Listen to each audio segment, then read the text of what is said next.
Olá pessoal, meu nome é Gustavo Rodrigues, eu sou médico legista e iremos falar sobre distúrbios hemodinâmicos. Especificamente, iremos abordar os temas da hemorragia e da aterosclerose. Primeiramente, devemos conceituar o termo distúrbio hemodinâmico. Então, distúrbio hemodinâmico, pessoal, são processos que afetam de alguma maneira a circulação sanguínea, levando a um quadro patogênico. A gente tem diversos exemplos de distúrbios hemodinâmicos. Os principais são hemorragia, hiperemia, trombose, embolia, isquemia, infarto, choque e edema. Nessa aula e nas próximas, vamos contemplar todas essas patologias. Além disso, os transtornos vasculares e suas sequelas são responsáveis por mais mortalidade e morbidade do que qualquer outra categoria de doença humana. Então vejam como é importante dominar este assunto. Primeiramente, devemos fazer uma revisão do sistema circulatório, falar um pouco sobre a anatomia do sistema circulatório. Lembrando que sistema circulatório é sinônimo desse sistema cardiovascular, que compreende não só os vasos sanguíneos, mas também o coração, que é essa bomba que impulsiona o sangue por todo o nosso organismo.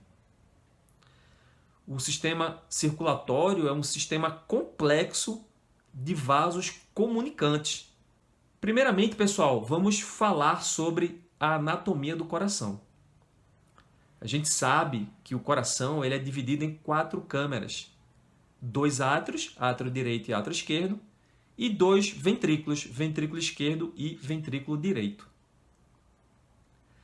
Também, de conhecimento de todos, que as artérias carregam sangue arterial, rico em oxigênio, e as veias carregam sangue venoso, rico em CO2. Devemos lembrar também do processo de hematose pulmonar, que é aquela troca gasosa que acontece na intimidade dos alvéolos pulmonares. Os capilares alveolares, que também fazem parte do sistema circulatório, na verdade eles são os vasos mais finos do sistema circulatório, é lá que vai acontecer essa troca gasosa. O CO2, que foi produzido pelo metabolismo do nosso corpo humano, nos tecidos, vai ser eliminado através da expiração, e o oxigênio, que foi adquirido na inspiração, vai adentrar no nosso sangue através dos capilares alveolares. Nesse slide, devemos ter em mente que existem 2 tipos de circulação sanguínea: a circulação pulmonar e a circulação sistêmica. Percebam que na saída do ventrículo esquerdo, a gente tem a artéria aorta. Ela sai do ventrículo esquerdo, carregando sangue rico em oxigênio, e esse oxigênio ele vai ser distribuído por toda a nossa superfície corporal, por todos os órgãos e tecidos. Ao nível dos capilares, vai ocorrer a liberação de CO2, produto do metabolismo, e esse CO2 vai retornar ao coração através da veia cava superior e veia cava inferior, adentrando no mesmo através do átrio direito. Vocês conseguem ver bem nessa imagem o sangue arterial saindo do ventrículo esquerdo, irrigando todo o corpo, e após essa absorção do oxigênio pelo tecido e liberação do CO2, esse sangue rico em CO2 vai retornar ao coração pelo átrio direito, pelas veias cava superior e inferior. No átrio direito, o sangue vai passar para o ventrículo direito, e do ventrículo direito, esse sangue rico em CO2, ele vai ir até o pulmão através da artéria pulmonar. Então, o primeiro detalhe interessante é esse, pessoal. A gente falou que as artérias carregam sangue rico em oxigênio. Porém, a artéria pulmonar, em especial, ela carrega sangue rico em CO2. Esse sangue rico em CO2 vai até o pulmão, vai ocorrer a hematose pulmonar, o CO2 vai ser eliminado, o sangue vai ser novamente oxigenado e vai retornar ao coração através das veias pulmonares, entrando pelo átrio esquerdo. E aí, novamente, o processo se repete. Do átrio esquerdo, o sangue desce ao ventrículo esquerdo e sai pela aorta para irrigar todo o nosso corpo. Já fizemos uma revisão da circulação pulmonar e da circulação sistêmica. E agora vamos falar um pouquinho sobre os vasos sanguíneos. Tá? Então, os vasos sanguíneos vão se dividir em artérias, arteríolas, veias, vênulas e capilares. Então, as artérias vão se ramificar em arteríolas, que são vasinhos menores do que as artérias. As arteríolas vão se ramificar em capilares. Os capilares, por sua vez, vão se dividir em capilares arteriais e capilares venosos. Os capilares venosos vão formar as vênulas e as vênulas, aumentando o seu calibre, vão se transformar em veias. Então, pessoal, seriam basicamente esses 5 tipos de vasos sanguíneos. Outra revisão interessante que a gente deve fazer é com relação aos ramos da aorta, tá? Então, a aorta é o vaso mais calibroso do nosso corpo humano, todos já sabem. Ela sai do coração pelo ventrículo esquerdo, a gente já comentou, com sangue rico em oxigênio, e ela vai distribuir esse sangue por todo o nosso organismo através dos seus ramos. Então, primeiramente, o primeiro ramo da artéria aorta é o tronco braquiocefálico, que vai se subdividir em artéria subclávia direita e artéria comum direita. O próximo ramo importante é a carótida comum esquerda e o seguinte, a subclávia esquerda. É interessante a gente lembrar também das partes da aorta. Então, a aorta, ao sair do coração, através da válvula aórtica, a gente vai ter a aorta ascendente. O próximo pedaço da aorta é o arco da aorta, o cajado da aorta, onde ela faz essa curvinha. Depois a gente tem a aorta descendente, a aorta torácica e a aorta abdominal. Então, por que, pessoal, a gente está fazendo essa breve revisão da anatomia da aorta? Porque cada região da aorta vai desenvolver um certo tipo de patologia. A gente vai falar hoje sobre a dissecção de aorta, ou hematoma dissecante da aorta. Ele ocorre de forma mais comum na aorta ascendente. Então, a gente já sabe onde é que é a aorta ascendente. Já os aneurismas de aorta, eles acontecem mais frequentemente na aorta abdominal. Tá? Então, são detalhes da anatomia que a gente vai precisar ao longo dessa aula. E, finalmente, outra ramificação importante são as artérias ilíacas. Ali, após a descida da aorta pelo abdômen, ela vai se bifurcar nas artérias ilíacas, direita e esquerda. Tá? Existem vários outros ramos aí que, se vocês tiverem interesse, vocês podem pegar o livro de anatomia e revisar. Nunca é demais esse conhecimento. Do seu lado direito, a gente tem a irrigação do coração, tá? As artérias coronárias. E à sua direita, na imagem abaixo, a gente tem um exame de arteriografia cerebral, mostrando a irrigação de todo o sistema nervoso central dentro da cavidade craniana. Tá? Um exame muito importante para diagnóstico de morte encefálica, por exemplo, para diagnóstico de aneurismas cerebrais, para realização de tratamentos endovasculares dentro da circulação cerebral, por exemplo. Outras artérias importantes são as artérias da região cervical do pescoço. Então, a gente tem dois vasos calibrosos na região cervical lateral. São a jugular interna e a carótida comum. Lembrando que a carótida comum, ao nível do seio carotídeo, ela vai se bifurcar em artéria carótida externa, que vai irrigar a parte de fora da cabeça, a musculatura e outras estruturas, e a artéria carótida interna. Essa vai entrar dentro do crânio para irrigar as estruturas intracranianas.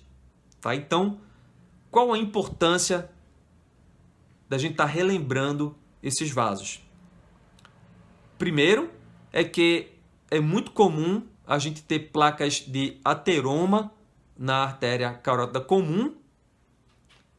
E segundo, é a gravidade das lesões, dos traumas nessa região do pescoço, que pode lesionar, seccionar esses vasos calibrosos do pescoço e levar o indivíduo ao óbito devido a um choque hipovolêmico, por exemplo.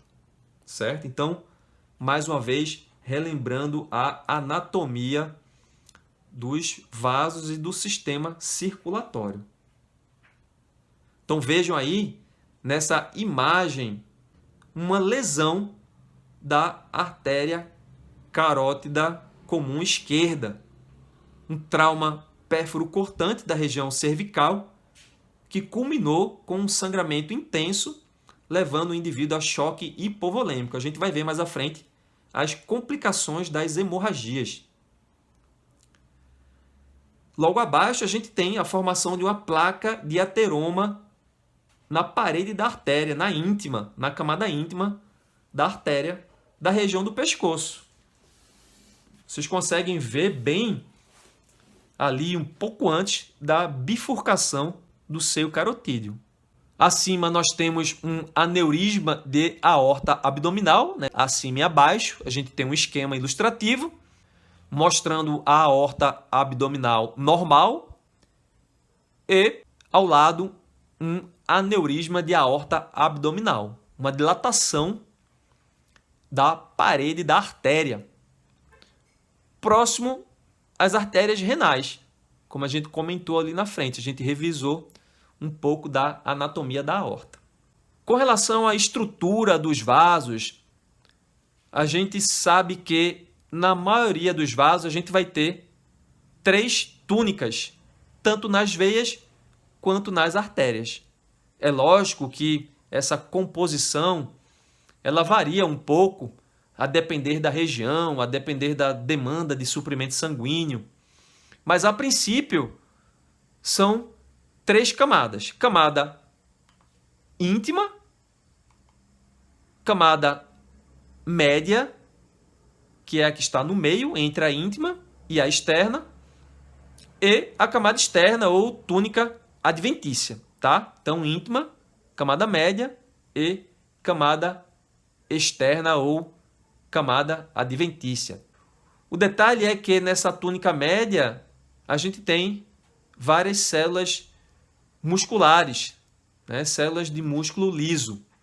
Então, pessoal, como eu vinha comentando, né, as artérias e as veias são revestidas por camadas denominadas túnicas e a sua cavidade interna, por onde o sangue passa, por onde o sangue circula, é chamada de luz ou lúmen. Os constituintes básicos das paredes dos vasos são as células endoteliais, as células musculares lisas, além de matriz extracelular, né, incluindo aí a elastina, o colágeno e glicosaminoglicanos, certo? Então essas 3 camadas, íntima, média e adventícia, são mais claramente definidas nos vasos maiores. É mais fácil você observar essas túnicas nos vasos mais calibrosos, principalmente nas artérias, tá?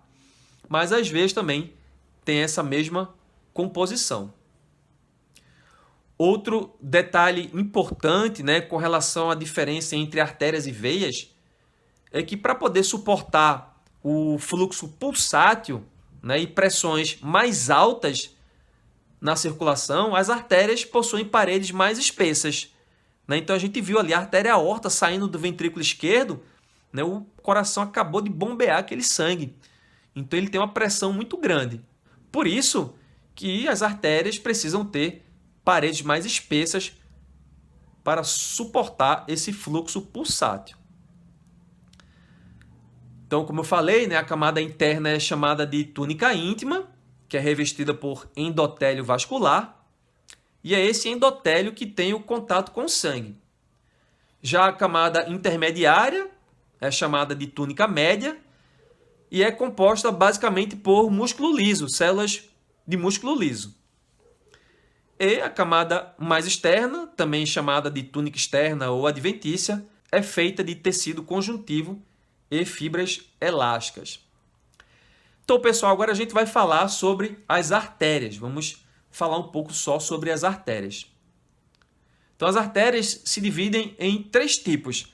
Artérias grandes ou elásticas, como, por exemplo, a artéria aorta e seus grandes ramos, como a inominada, que é a artéria braquiocefálica. Artéria subclávia, né, que a gente tem a artéria subclávia direita e a artéria subclávia esquerda. A direita é um ramo do tronco braquiocefálico, é um ramo da artéria inominada, e a artéria subclávia esquerda, ela nasce diretamente da aorta.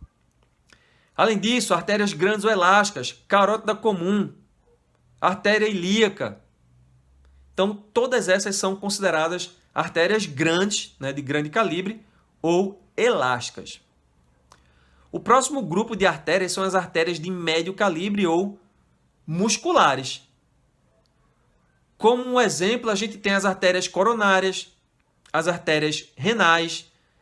Essas artérias têm o calibre um pouco menor, por isso que são consideradas artérias de médio calibre.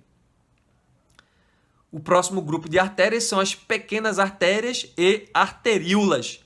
A gente viu lá, né? A artéria, ela vai diminuindo o seu calibre, se transforma em arteríola e depois em capilares, tá? Capilares arteriais. Então, essas pequenas artérias e arteríolas, elas estão presentes na substância dos tecidos e órgãos. E são justamente essas pequenas artérias e arteríolas que sofrem grande dano no paciente com hipertensão arterial sistêmica. A gente vai ver mais à frente por que isso acontece, tá? Outra particularidade é que as placas de ateroma, né, a doença aterosclerótica, ela comete principalmente as artérias de grande calibre ou as artérias elásticas, né, como a gente citou, artéria aorta, carótida, certo? Ilíacas. Então, alguns detalhes aí importantes com relação às artérias. Então, essas artérias elásticas, elas possuem a camada média rica em fibras elásticas, o que permite a expansão e retração durante a sístole e diástole, respectivamente. Tá? Como a gente comentou, é preciso ela ter essa característica para poder aguentar, né, aquela pressão e aquele fluxo pulsátil que foi gerado pelo bombeamento do sangue através do coração. Um detalhe importante, pessoal, é que no indivíduo senil, o indivíduo mais idoso, né, com um envelhecimento, a aorta perde um pouco essa característica de elasticidade. E os grandes vasos se expandem menos rapidamente. Já as artérias ficam progressivamente mais dilatadas e tortuosas. Ficam ectásicas, tá? Características da velhice, do envelhecimento corporal, que também vai acometer os vasos sanguíneos. Outro detalhe interessante com relação às artérias musculares é que elas possuem a camada média composta predominantemente por células musculares lisas, dispostas em círculos ou espirais. Ela precisa dessa característica para exercer bem sua função. Então, pessoal, nessas artérias musculares e arteríolas, o fluxo sanguíneo regional, local ali no órgão e a pressão arterial são regulados por alterações no diâmetro da luz do vaso, através de vasoconstricção e vasodilatação das células musculares lisas, que são controladas através do sistema nervoso autônomo, fatores metabólicos locais e interações celulares. Outro detalhe importante, pessoal, comentei alguns slides atrás, é justamente nas arteríolas que ocorre o principal ponto de resistência fisiológica do corpo ao fluxo sanguíneo. Vocês devem lembrar da física que a resistência de um tubo ao fluxo de líquido é inversamente proporcional à quarta potência do diâmetro. Então, quanto menor o diâmetro do vaso, maior a resistência que o tubo vai fazer ao fluxo desse líquido. Então, por isso que nesses vasos menores ocorrem danos graves quando o paciente é portador de hipertensão arterial sistêmica. Basta lembrar da nefroesclerose da hipertensão. Basta lembrar da retinopatia hipertensiva. Então, pessoal, aqui a gente tem um esquema da formação dos capilares. Então, vem a artéria de grande calibre, a artéria menor de menor calibre, artérias pequenas, arteríolas e, finalmente, capilares. Capilares arteriais, capilares venosos. Os capilares venosos aumentam o seu diâmetro, se formam as vênulas, depois as veias. O detalhe, pessoal, é que os capilares possuem revestimento de células endoteliais, mas não tem camada média. A gente fala que existe apenas uma camada de células. Outro detalhe importante com relação aos capilares é que na região dos capilares é o local ideal para trocas entre o sangue e o tecido. Por quê? Porque elas têm a parede muito fina. Isso favorece a troca de metabólitos, nutrientes, oxigênio, tá? Facilita a passagem desses elementos através da parede do vaso. Só tem uma camada, é muito fina. Sem falar que o fluxo é bem lentificado nesses vasos, tá? Diferente da velocidade do fluxo na artéria aorta, por exemplo, né? O fluxo mais rápido vai diminuindo pouco a pouco o fluxo, né? A depender do calibre do vaso. A gente já viu, né? Quanto menor o diâmetro do vaso, maior a resistência ao fluxo. Por isso que nos capilares que têm um diâmetro do vaso muito pequeno, o fluxo é bem lento. Vamos falar agora sobre as veias. Então, as veias, elas possuem diâmetros maiores do que as artérias, mas em contrapartida têm paredes mais finas e bem menos organizadas, tá? Então, a artéria ela tem um calibre menor, mas a parede é mais grossa, e a veia tem paredes mais finas, porém diâmetro maior. Além disso, pessoal, dentro das veias a gente tem algumas válvulas. Essas válvulas, elas servem para impedir o refluxo de sangue. A gente viu que nas artérias a gente tem um sistema de alta pressão. Nas veias a gente tem um sistema de baixa pressão. A pressão é bem menor. Por isso que é necessário haver esse sistema de válvulas para impedir que o sangue retorne.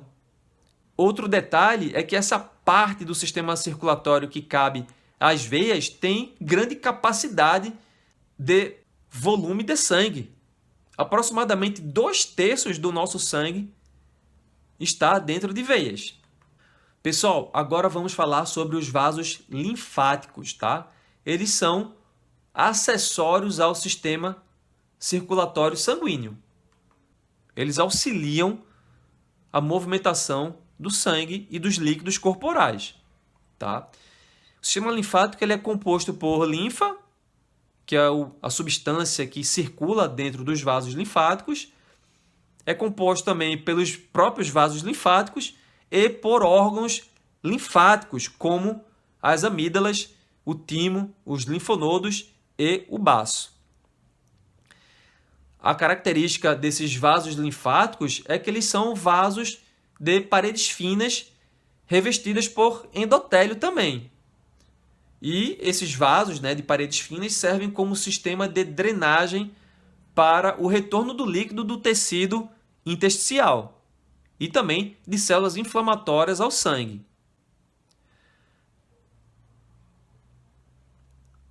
Sem falar que o sistema linfático é uma via importante para a disseminação de doenças através do transporte de agentes infecciosos e células tumorais a locais distantes.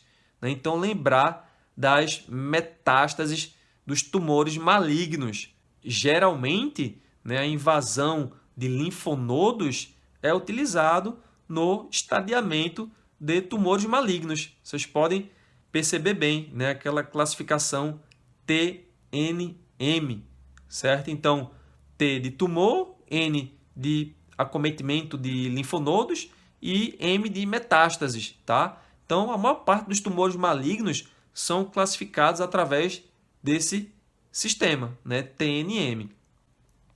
E aí a gente sabe que os vasos linfáticos têm essa importante contribuição para disseminação de células tumorais, tá? Tanto nos linfonodos locais, próximos à lesão tumoral inicial, quanto à distância.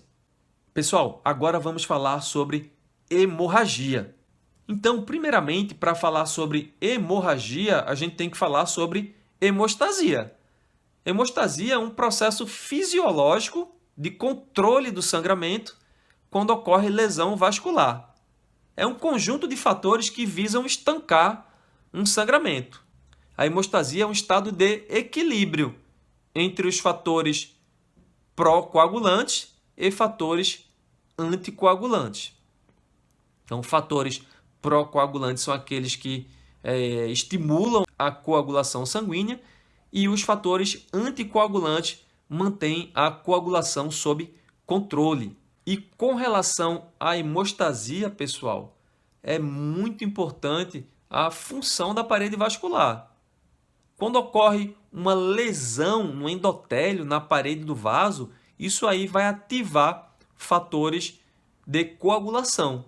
Então, a parede vascular é indispensável para manter a fluidez normal do sangue. Células do endotélio têm atividade trombolítica, elas não deixam o sangue coagular.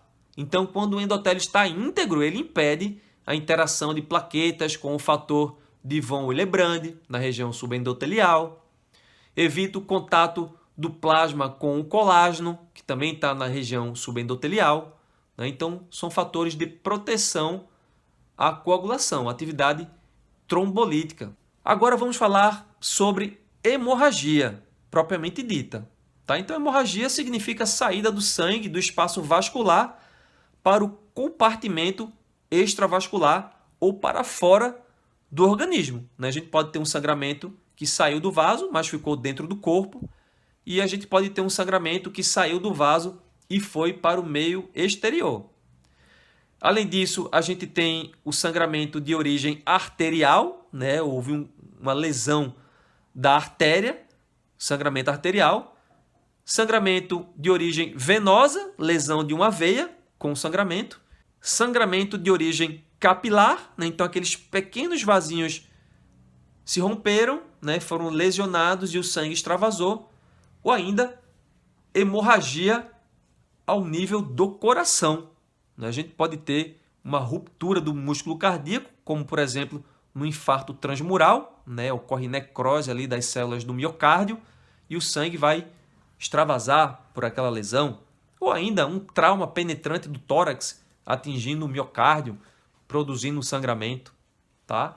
Então, a hemorragia pode ter origem arterial, quando é de artéria, venosa, quando é de veia, capilar, quando é de capilares, e cardíaca, quando ocorre sangramento proveniente do coração. Que ainda pode ser considerado interno e externo, a gente já comentou. Sangramento interno, sangue extravasou, mas ficou preso dentro do corpo.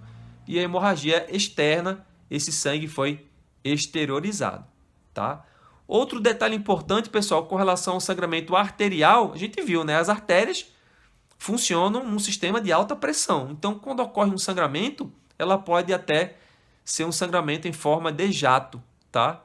É interessante isso nos locais de morte violenta, quando o perito criminal vai avaliar um local, a depender do padrão de mancha de sangue, ele pode dizer se aquele sangramento que se encontra ali na parede, no móvel, teve origem arterial ou venosa, por exemplo.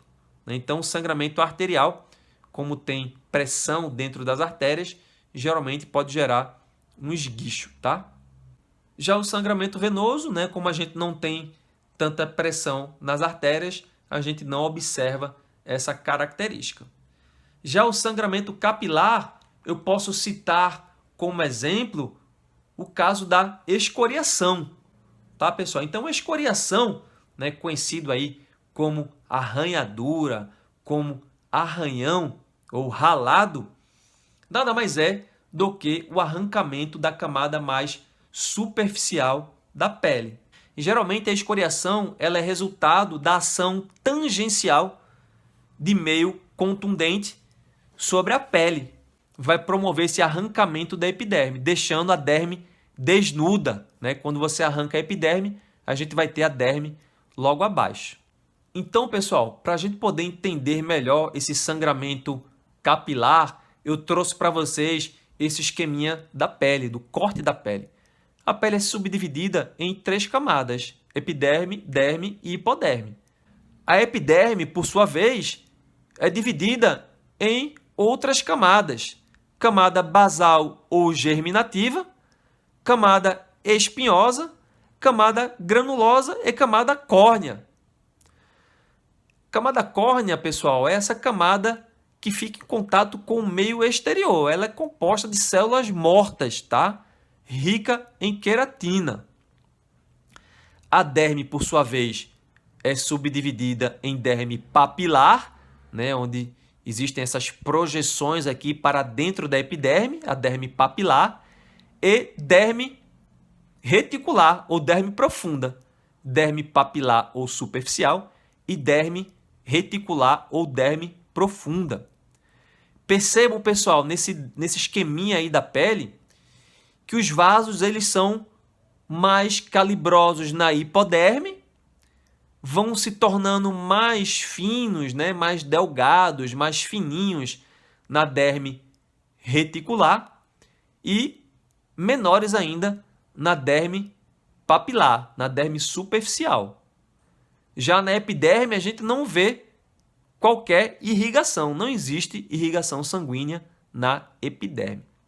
Então, pessoal, quando ocorre uma escoriação, ocorre um arrancamento da epiderme, dessa camada mais superficial, por vezes lesionando a derme superficial e, em algumas situações, a derme profunda.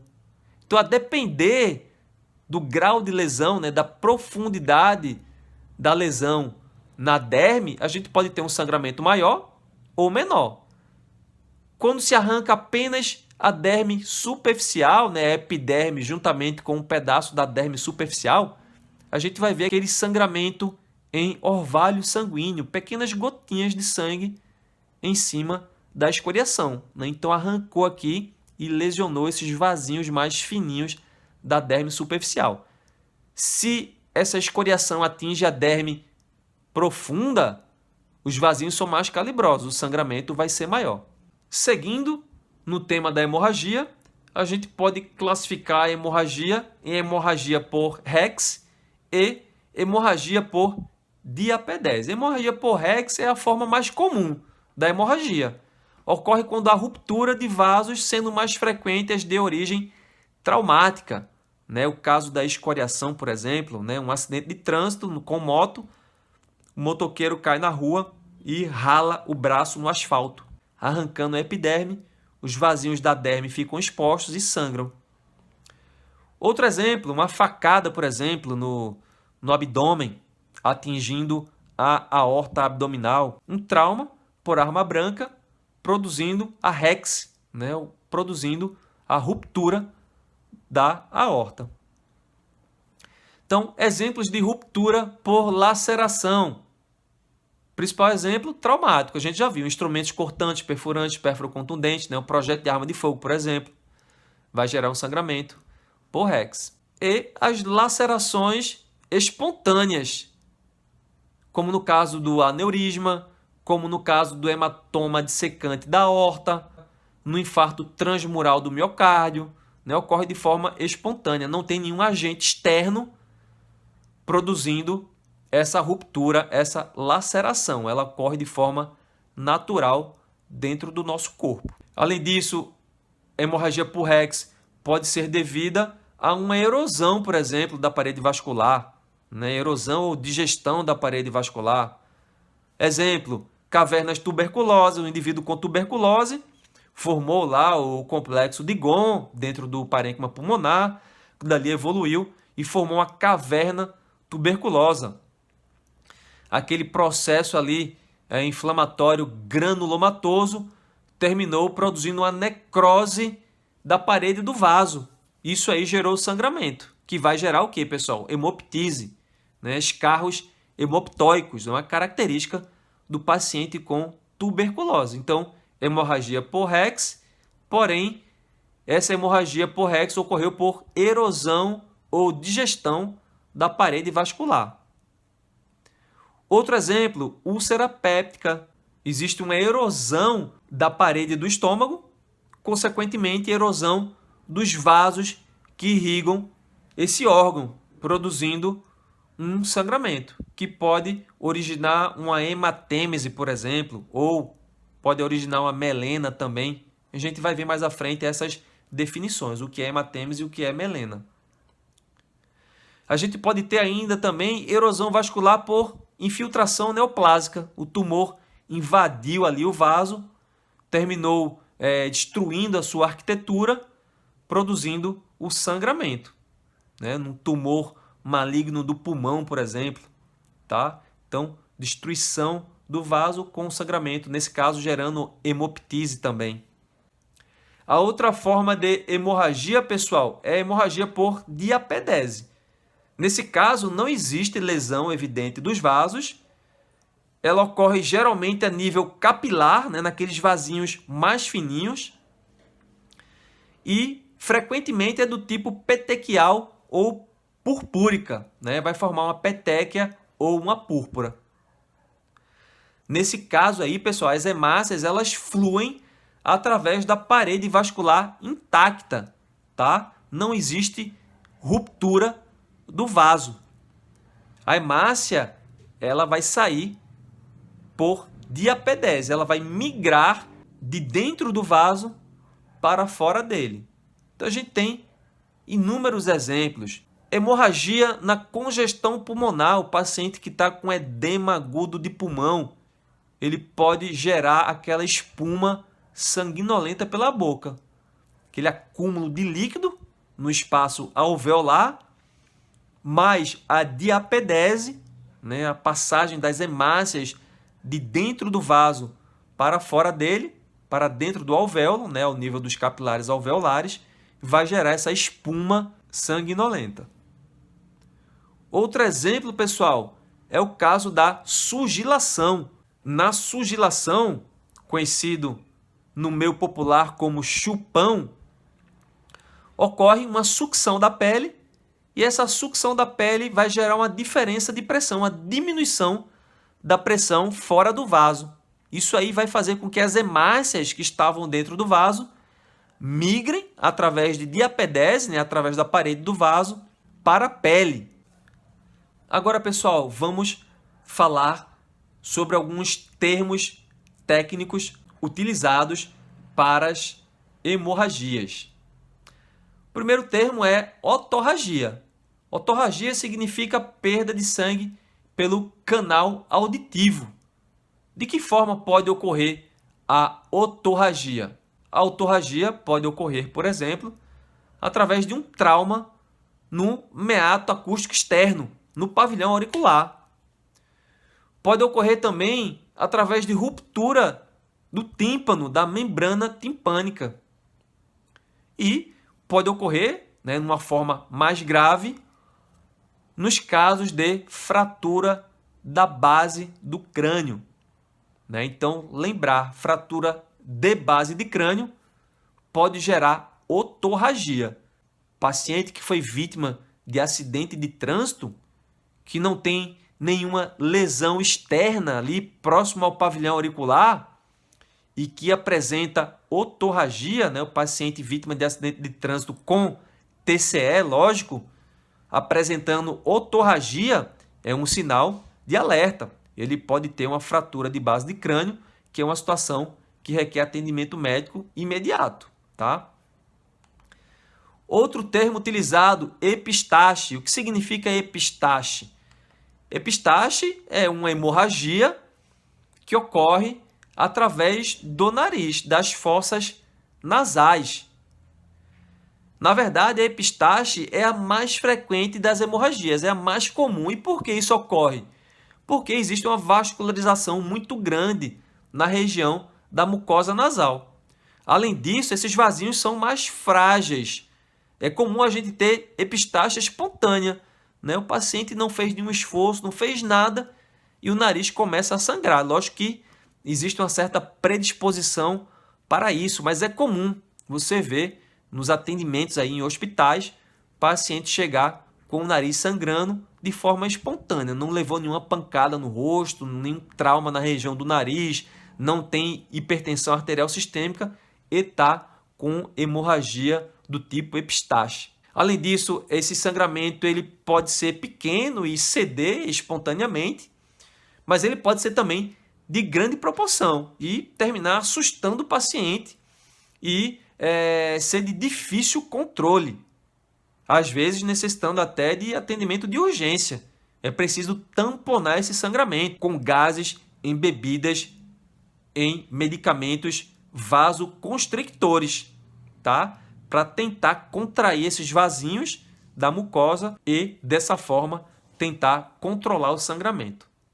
Então, causas para epistaxe, contusões do nariz, né? Podendo ocorrer fratura dos ossos do nariz ou não, fratura de base de crânio, que é aquela situação mais grave que eu comentei, introdução de corpos estranhos dentro do nariz, assoar o nariz de forma muito violenta, por exemplo, no caso das rinites agudas, ulcerações decorrentes de processos infecciosos como a tuberculose ou sífilis, mias nasal, tumores também benignos ou malignos do nariz, cavidades paranasais e nasofaringe, condições hipobáricas, né? O paciente que se desloca para o local de grande altitude, né? Com diminuição da pressão atmosférica, pode favorecer o sangramento nasal, doenças hemorrágicas, cirrose hepática, que altera a coagulação sanguínea, hipertensão arterial e também a forma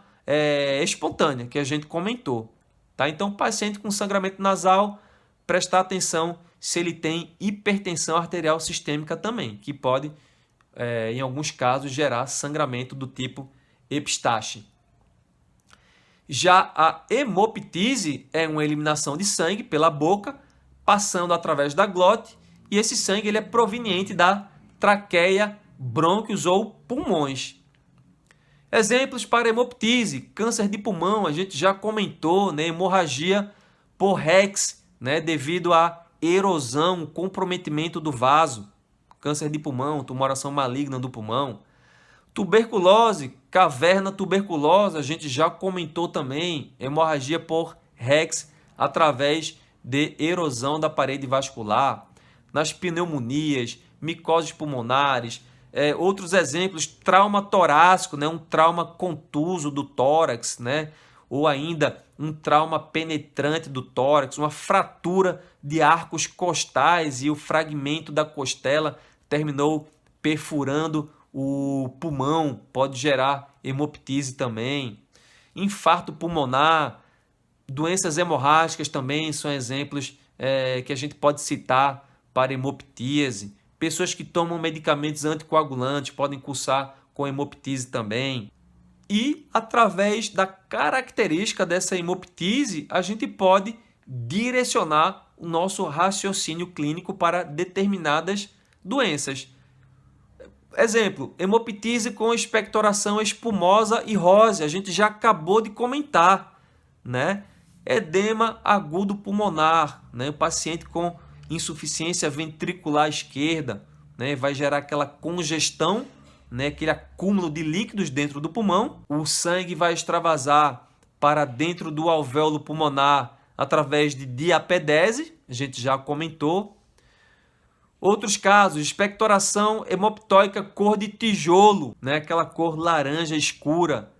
No caso das pneumonias pneumocócicas, raias de sangue recobrindo grumos de muco, né? Então aquele catarro, aqueles grumos de muco com raias de sangue. É característico de bronquites e tumores endobronquiais. O aspecto da hemoptise em geleia de framboesa, né? Descrito aí na literatura como hemoptise com característica de geleia de framboesa. Ocorre no infarto pulmonar e na pneumonia necrotizante. Tá? Um sangue escuro com expectoração mucosa. Quando essa hemoptise é muito volumosa, né, bastante quantidade de sangue, o sangue é bem vivo, né, rutilante, brilhante, a gente vai suspeitar de ruptura de vasos brônquicos, né, como no caso da tuberculose pulmonar, né, das cavernas tuberculosas, como no caso do carcinoma brônquico. Tá? Então, são vasinhos um pouco maiores que romperam ali e geraram essa hemoptise volumosa, com sangue vivo, rutilante e brilhante. Já as hemorragias digestivas ocorrem quando o sangue passa do continente intravascular para a luz do trato digestivo, para a luz do tubo gastrointestinal.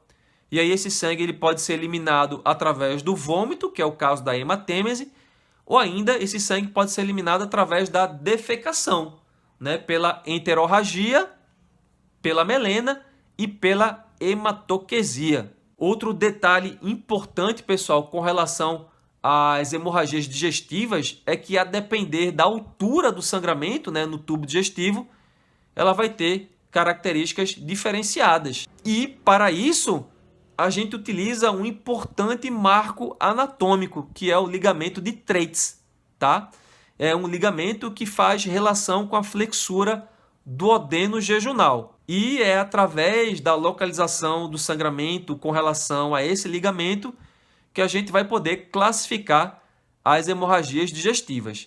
Então, a gente vai ter as hemorragias digestivas altas, que ocorrem proximal, né, ou superior a este ligamento, né, os sangramentos do esôfago, estômago e duodeno, por exemplo, e as hemorragias digestivas baixas, que ocorrem de forma distal ou inferior a esse ligamento, né, sangramento do intestino delgado, sangramento do íleon, colo, reto ou ânus. Outro detalhe importante é que 85% das hemorragias digestivas são hemorragias digestivas altas.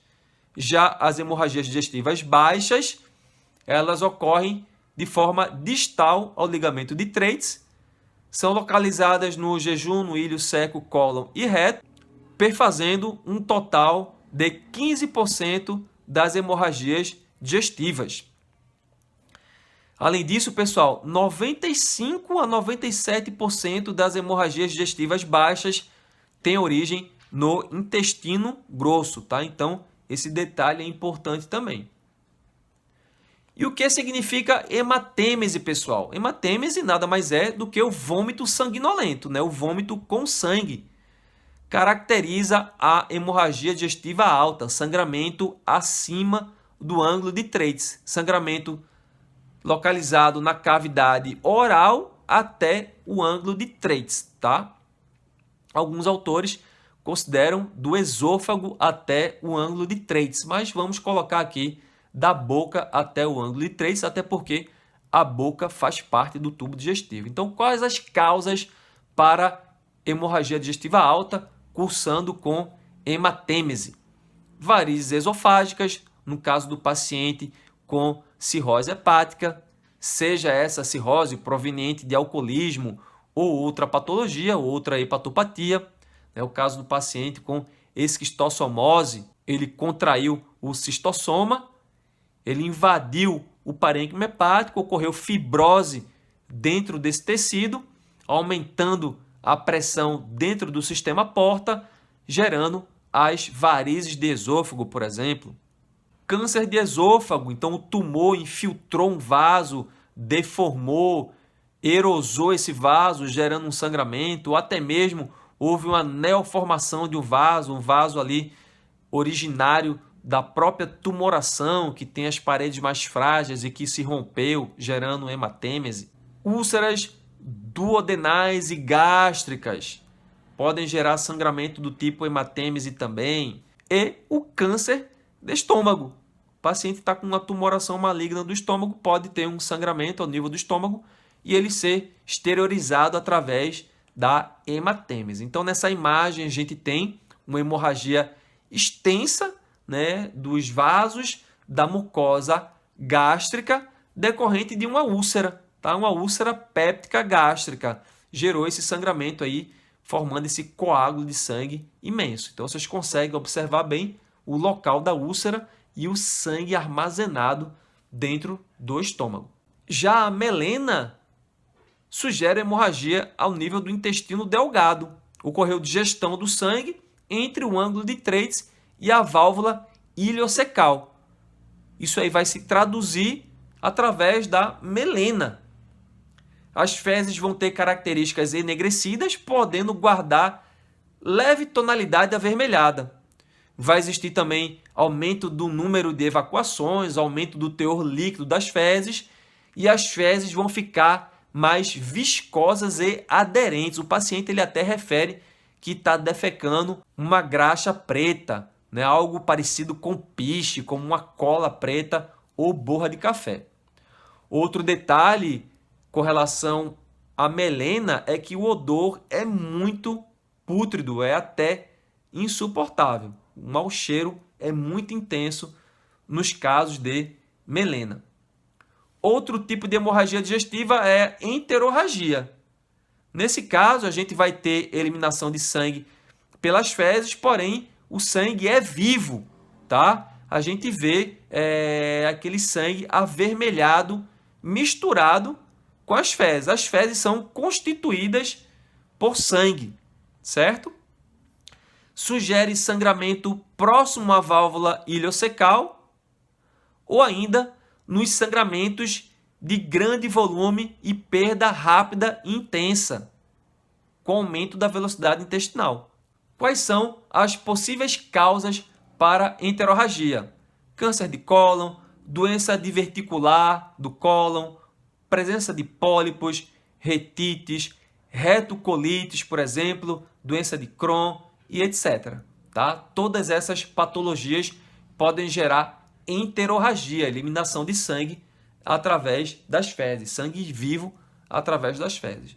Já a hematoquesia também é eliminação de sangue vivo nas fezes, porém esse sangramento ele ocorre no ânus ou no reto.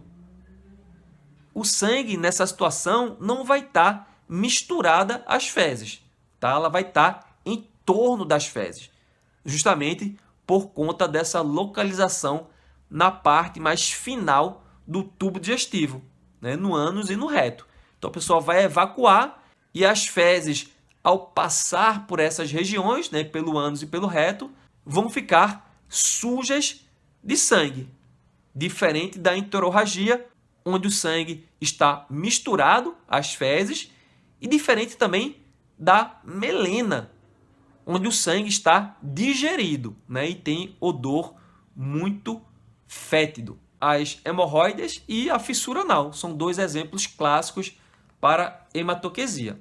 É importante você lembrar das fezes avermelhadas por ingestão de beterraba, por exemplo, né? Então, o paciente comeu beterraba, isso aí pode gerar uma coloração diferenciada, não só nas fezes, mas também na urina do paciente.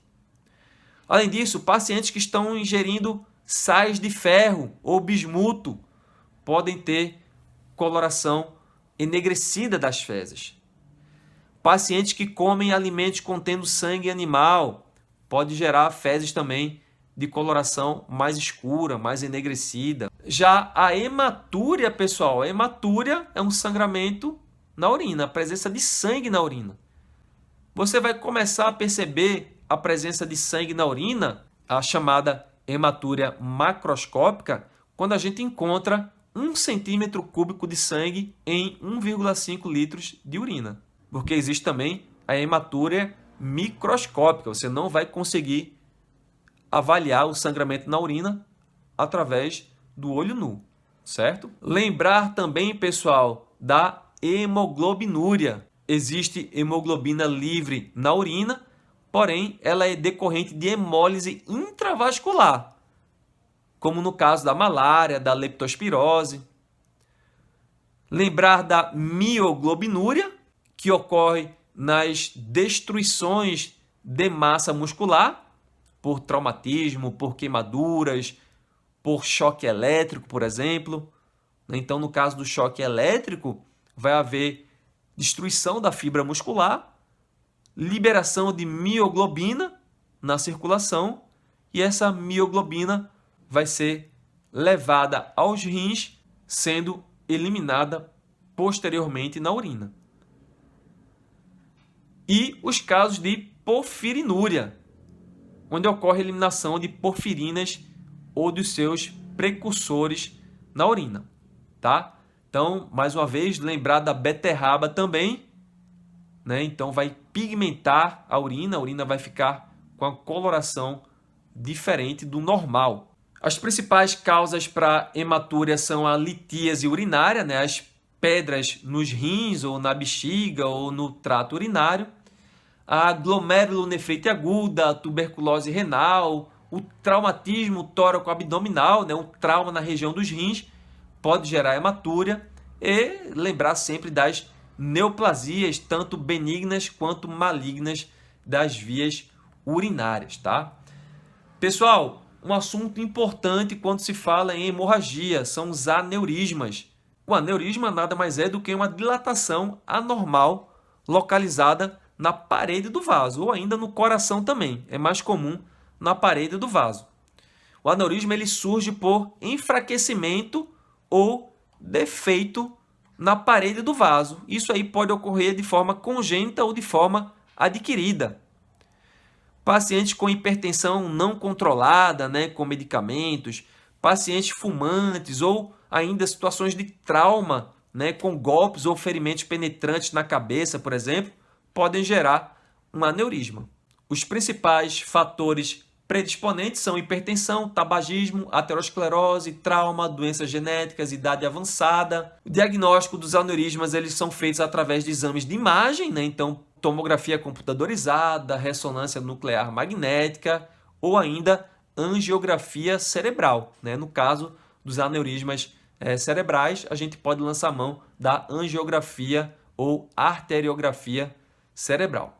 Nesse slide, a gente tem um exemplo de um aneurisma cerebral, onde o tratamento vai ter como via de acesso a artéria femoral, vai subir com o catéter através da artéria ilíaca, artéria aorta abdominal, artéria torácica, vai subir pela carótida dentro do pescoço, adentrando assim através da carótida interna dentro da cavidade craniana. E a depender da localização desse aneurisma, vai ser colocado molinhas ali dentro do saco aneurismático, pode ser colocado também um stent diversor de fluxo, que vai desviar o fluxo do sangue, fazendo com que aquele aneurisma trombose, né, que ele coagule e murche, que ele diminua de tamanho, evitando assim o seu posterior rompimento.